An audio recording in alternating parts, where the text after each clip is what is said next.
The rebirth of Malbec.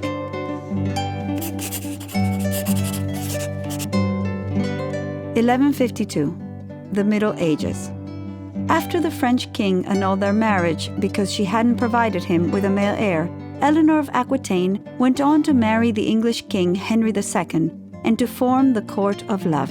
They drank Malbec morning, day, and night. At that time, wine was safer than water. Rulers from all over the world came to Eleanor's court to sample her famous wine. It was called the black wine because of its dark color and rich flavor. 1855, the classification of the Bordeaux wines in Paris. The best French wines were classified according to their prestige, from first to fifth growth. Latour, Lafite, Margaux, Aubryon. 40 to 60% of these wines were made of Malbec.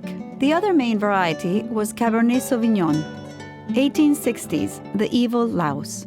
Phylloxera, a root-eating aphid born in the Americas, goes to Europe and decimates Bordeaux. The Europeans are able to save their vines by grafting them onto American rootstocks. Both Cabernet Sauvignon and Malbec are late-ripening varieties. Malbec is a delicate grape, so delicate that a change of weather during the flowering season can reduce the yields in half.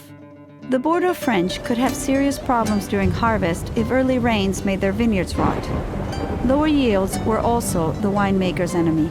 The French made their decision. They would replace most of their Malbec with Merlot.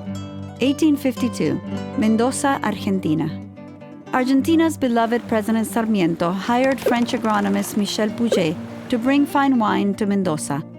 La tierra del sol y del vino, the land of sun and wine. In Mendoza, the skies were always sunny and late ripening was not a problem like in France. Malbec had found a new home. 19th and 20th century. European immigrants, primarily from Italy and Spain, came to Argentina and more than doubled our country's population. They opened cafes and trattorias and drank wine with lunch and dinner, just like in their homelands of Europe. 1898, Nicola Catena. A young Italian from Le Marche came to Argentina with a dream, to have a vineyard of his own and raise a family. He planted his first Malbec vineyard in 1902 on the shores of the Tunuyán River in Mendoza. 1980. Nicola's grandson, Nicolás Catena, had a dream to make an Argentine wine that would compete with the best of the world. He was inspired by the 1976 Judgment of Paris, where Californian wines had stood their ground against some of the most famous French wines of Bordeaux and Burgundy. 1990, the Malbec Revolution. Nicolás Catena Zapata asked his daughter Laura Catena, that's me, to help him bring back Malbec to its previous glory.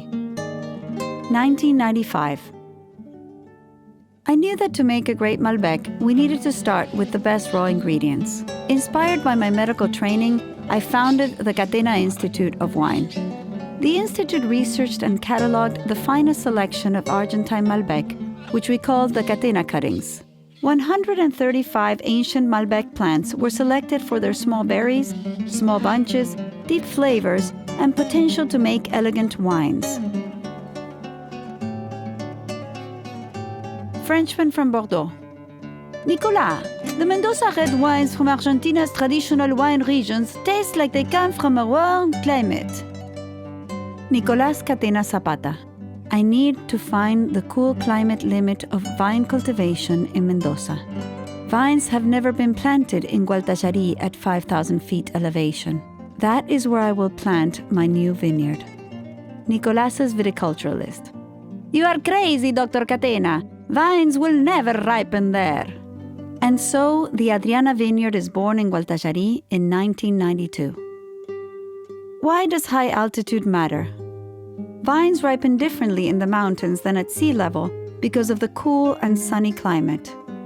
Why does cool climate matter? A wine's freshness and ability to develop and evolve over time comes from its natural acidity. Grapes grown in cooler areas have higher acidity, giving them more concentration and minerality. Why does high-altitude sunlight matter? At the Catena Institute of Wine, we studied the effects of sunlight and found that increased sunlight makes the grapes develop thicker, more protective skins with more tannins. These higher tannins give high-altitude Malbec its concentration and ability to age. Why is Malbec famous for its smooth flavor? Malbec has a similar amount of tannins to Cabernet Sauvignon, but the Malbec tannins are naturally softer. High-altitude Malbec, high tannin content, Malbec tannins that are naturally soft.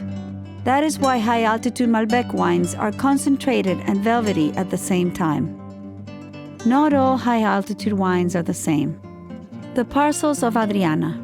At Catina Zapata, we have divided the Adriana vineyard into hundreds of parcels according to their soils.